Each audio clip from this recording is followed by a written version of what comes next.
As much as I hate to admit it, we're starting episode 8 talking to Spyro, this guy. you see this wall here?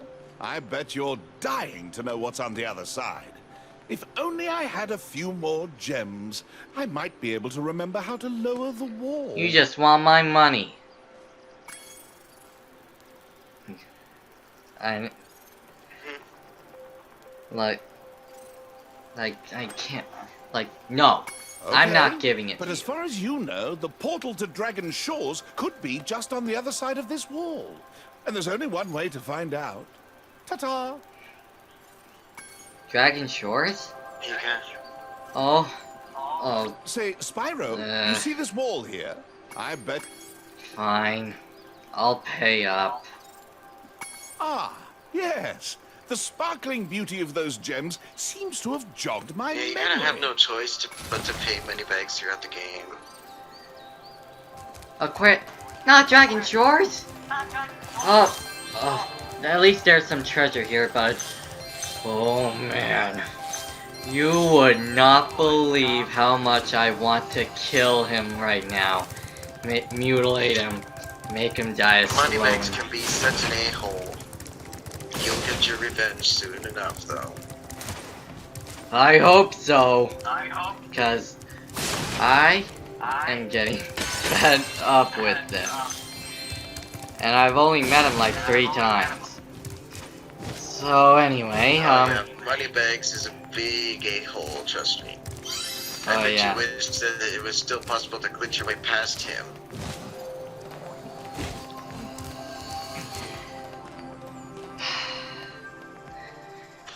And with that annoyance out of the way, we are now going into the stage that he's in, that he gave us access to, Aquaria Towers. And a certain spot might not be my favorite. It is my favorite, though.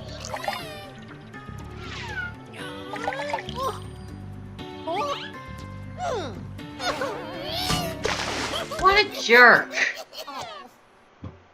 That poor seahorse.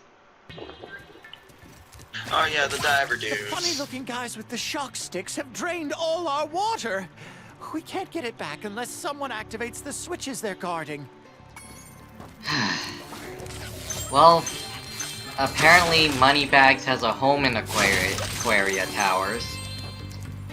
Which is strange. You wouldn't think a bear, a land mammal, would have a place underwater.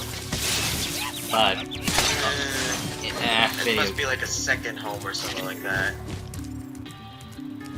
Video game logic, I guess. So, this place doesn't seem too bad at first. All you have to do is push buttons that will give you access, that will cause water to pour from the sewers. Or, is it the sewers? I honestly don't know. Those shock stick guys are More like the tough. sea. Yesterday, they turned Vern, More like a the giant sea, I squid, think. into All black right. calamari. Because we're under the sea. Okay, I won't do it. Some people might get annoyed with me. But I won't do the reference either. It's kind of a neat. But hey, it seemed like a good idea at the time. Oh, people would have loved it back then. Yeah, back when that movie was new. Of course. Although, let's not talk about the poster art. Well, I think I might have a good idea on what you're talking about. So anyway, Yeah. you may have noticed. Yeah, there are metal sharks. And they look extremely terrifying. I think they look awesome. Awesome but terrifying. Or awesomely Yeah, they got a terrifying. little bit of a terrifying look to them in the remake. In the original, they kind of had a cartoony look with their awesome look. It was the eyes from back then, the cartoony flat eyes of Polygon days. Yeah, that always didn't make sense to me. it kind of makes sense for them to be this terrifying because they're sharks. Look at their eyes. Look at their build. Look at their jaws. Nice reference. I love that one. I had to. It's one of your favorite horror games. Horror movie and horror game, yeah. Oh yeah, it's both a movie and a game. The funny thing is, back when I was a kid, I initially thought pushing the buttons would allow those robotic sharks to come right at me, but thankfully, Insomniac wasn't that sadistic and had them stay where they were. Yeah, if this was done by id, you better run. Oh, I don't deny that. Or should I say, I don't deny it. Well, I mean, id software, you know, ID. Oh, I thought you mentioned it. Yeah, creators of Doom and Wolfenstein. Oh yeah. And Commander Keen. And Dopefish. I think they also helped out with the original Duke Nukem before the 3D realm. Well, that's groovy. Groovy. Wait, Moneybag? Oh, not him again. So I It's time gotta... to kick ass and chew bubblegum. And I'm all out of Hi, gum. Spyro. You must be tougher than you look to get here. All the same, So, you won't be never able to mind the get past fact metal that how sharks greedy up Moneybags there. is being here. I How did he suppose I get could let you here borrow my if all of that water was submarine, drained? for a And how did he get past the nice shark? feel. Oh wait, it may have been Suit the yourself. submarine, Just but don't go I don't swimming through the trust him tunnel. with Those that metal submarine. sharks are quite For all he knows- The indestructible. submarine's actually fine. for all I know, he could be lying to me. But then again, Actually, I don't have any pretty other much choice. works, You must be actually. It's tougher than you foolproof look. somehow. A pleasure He doing says it's business with you, Spyro. quote unquote This submarine is 100% shark proof. I guarantee. A weird thing to say, but you just have to take his word for it. Huh. Yeah, What do you're you gonna be know? collecting a lot I of didn't money die. Anyways, you might as well spend it on. Well, at least he was telling the truth. It's one time where I'm not completely mad at him for taking my gems. Bear in He mind. was actually honest this time. Mm-hmm. Still, don't you just wish you could still do those old glitches from the original trilogy where you could skip money bags completely all the way through the game? Oh yeah. But let me say this. At least he Speedrunners would only. use this trick so then they would avoid getting gems just to be able to pay money bags. Yeah, In and other words, they could complete the if game without there's- getting a single gem. Yep. And if there's any one thing I'm glad for, I'm just glad that Moneybags doesn't make you pay for these delicacies every single time you visit a level. At least it's only a one-time thing, or else things would be way worse. It wouldn't work anyways. You only get a certain amount of gems in the game, and they don't give you enough to pay for everything multiple times. And they give you enough for about one time and some extra. Yep.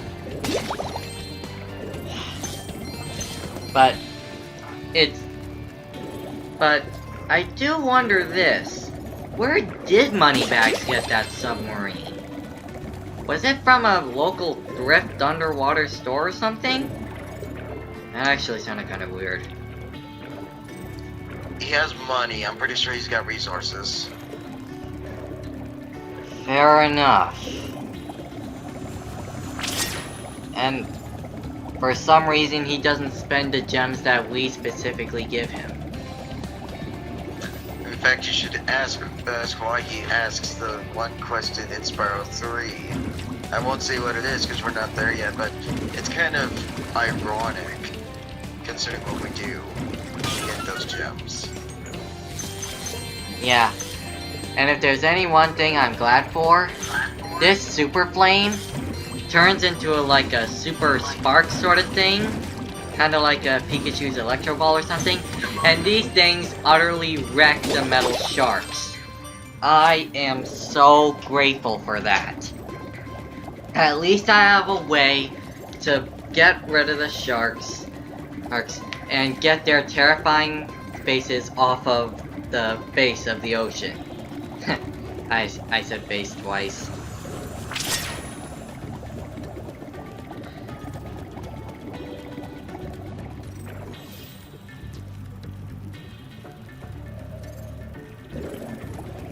So anyway, I think it was around here where I saw those sharks. Oh wait, no. Well, I messed that one up. I went through an entire loop. But if there's any one thing I'm glad for, it's that I don't have to use the submarine. I can just dive right into the water. And I tried hopping into the submarine a few times without talking to Moneybags. Apparently only talking to him gives you access to the submarine. But I do like the way he says, "Hop aboard, Spyro," when he does. He obviously doesn't say it here, but it's still pretty cool. So here we are, on the outside of Aquaria Towers, where we are truly under the sea. Literally. It's a wide expanse. This is probably the most open world sandbox stage you can get in Spyro 2. It's like a literal circle of water everywhere. And of course there are invisible... What? A dome, if you will. True, because there are invisible walls. And it's kinda hard to avoid getting lost around here because of how big the place is. So try to remember the landmarks to make sure you don't lose your bearings. The water workers have kidnapped 6 of my children and have hidden them in the top of each of these numbered towers. I borrowed some explosives to blast open the tower doors. You got explosives? That's dangerous. If you can make it to the top What if of the the seahorses 6 were down there towers, trying to my break out of the children will doors be and you safe. blew them open? Wouldn't that harm them? Don't think about it too. Yeah, it's probably safe not to. The implications would probably be much more morbid than what I was thinking. But I can at least say that I'm relieved that they're at the top of the tower when the doors are blown up, so they technically don't have to worry about getting killed. So, there's Hunter right there in his scuba gear. We'll be talking to him later, but right now, I'm having a bit of a hard time finding the second tower, but I'm sure I'll find it eventually. Yeah, some people may have found all the towers hard to find, but the only one that really gave me trouble, from my memory, was the second one, as seen here. I didn't really have trouble finding the towers, really. The camera's angles show where they are, technically speaking, and I just remember, oh, it's right there. Yeah, there are helpful landmarks that help you find them, and I'm glad for that. Also, don't rush your way up, or else you'll get tased just like what happened to me just now. And heck, Exactly. sometimes, and in fact sometimes, the next few towers are right next to each other. So as you just saw, I just freed the seahorse in Tower 2, and Towers 3 and 4 are practically touching each other. That's convenient. And I don't remember if this is true or not, but I think 5 or 6 were right next to each other too. Also, remember what I said about getting lost in this area? This is kind of what I was talking about, seeing as how I got blindsided by the exit a few times. Like, even though I was supposed to see it, I ended up passing it without realizing it. It's kind of I embarrassing. noticed that happens more with the Reignited trilogy than with the original trilogy. Even for me, I kind of got lost in this area. Can't say I that wasn't lost trying to find the exit though, I was lost trying to find the last of the seaweed. Yeah, that... In fact, I do come back to Aquaria Towers later after learning to climb, because I need that for some of the missions. But the seaweed also gives you a skill point. But... Wait, what? What? You need the ladder ability to come back to Aquaria Towers? I thought the ladder was for Glimmer. That's what I meant. When I learned how to climb, after completing the quests that required it, like Glimmer, I decided to come back and take care of the seaweed because I ended up missing the skill point before.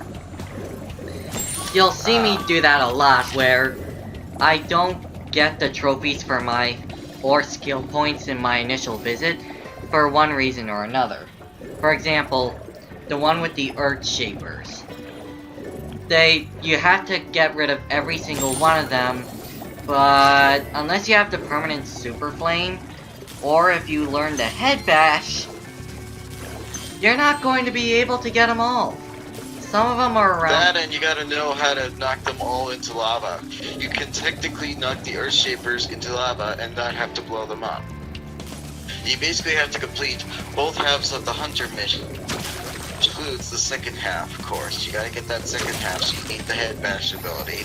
And then there's the fact that you need to be able to know where to knock all the freaking Earth Shapers so that they all fall into lava. And you gotta take your time and hit them, but also make sure to dodge when they're about to hit.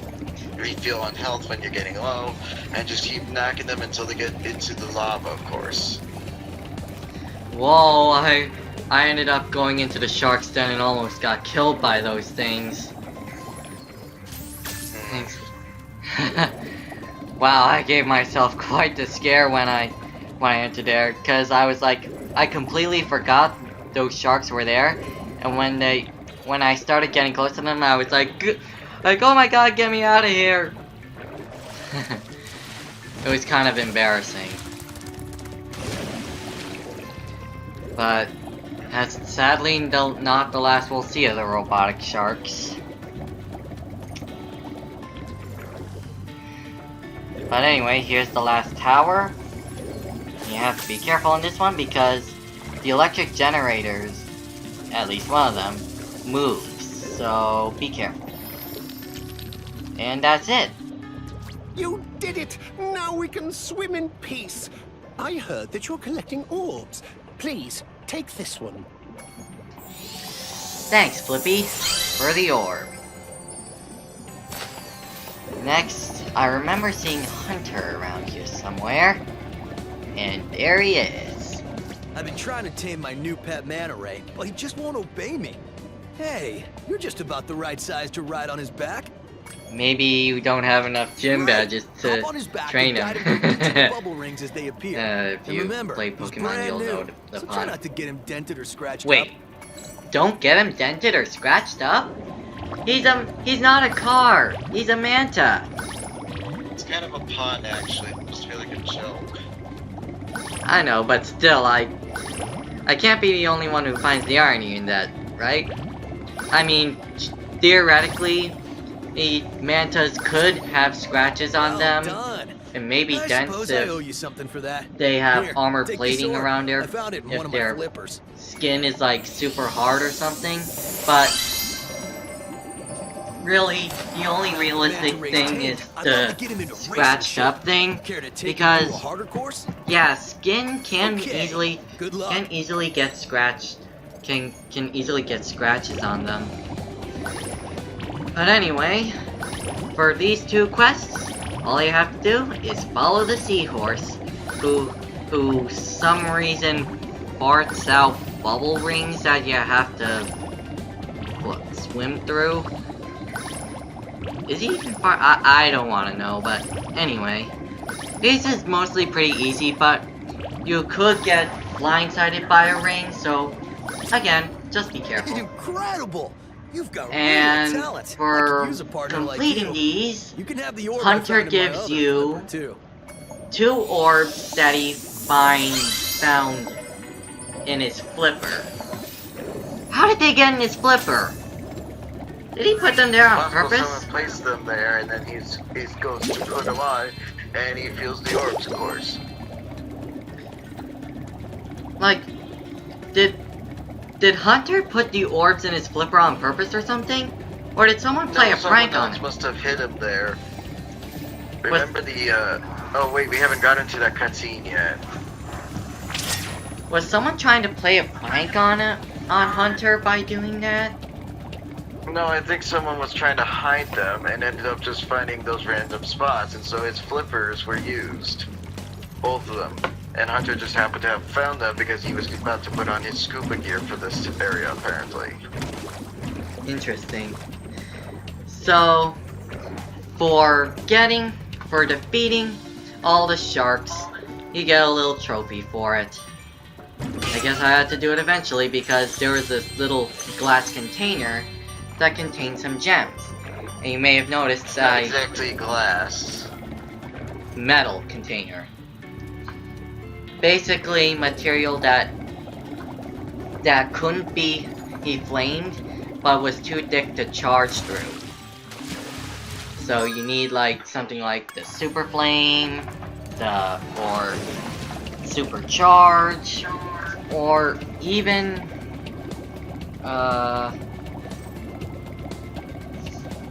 like just some kind of rocket. Yeah. And in Spyro 1, I think rockets were the only way to break unbreakable vases and containers. There may have been some super flame parts, but I don't remember. But anyway, all I have to do is get a few more gems, and I'll be done in this area. Which takes me a few minutes because it's kinda hard to find. Also, for some reason, I wanted to see if I could break the boundaries of Aquaria Towers and go through the vast expanse of the sea, but the invisible wall stopped me. Anyway, that's all the gems. So now I have to find the exit again, and hopefully don't get lost. And there it is. Now I can talk to that one seahorse and get the talisman. Also, the super flame power-up you mentioned, yeah, it's not in the first game. They don't have power-ups in the first game. We all want you to have this talisman I thought- of Aquaria Towers Other than to the remember us charge, by. but they do it differently with the floors. Alright. And the flame isn't a projectile, it's basically a better flame attack. Oh, that poor seahorse. I cannot believe he actually pulled that prank. Well, at least he got his comeuppance, as terrifying as that cutscene looked. So yeah. Yeah, it was kind of creepy. So yeah, that's the end of Aquaria Towers. We got all 6 talismans. And now, the next part would theoretically be to take on Crush, right? Well, I decided to do something different, but first, I think Laura has something to say to us. Let me get these gems real quick. Alright, so in the next episode, we will be going through the Speedway. So, I'll see you guys in the next episode. Be sure to like, comment, and subscribe. This is PlayStation Pichu and Patapon Creeper. And we'll see you guys next time.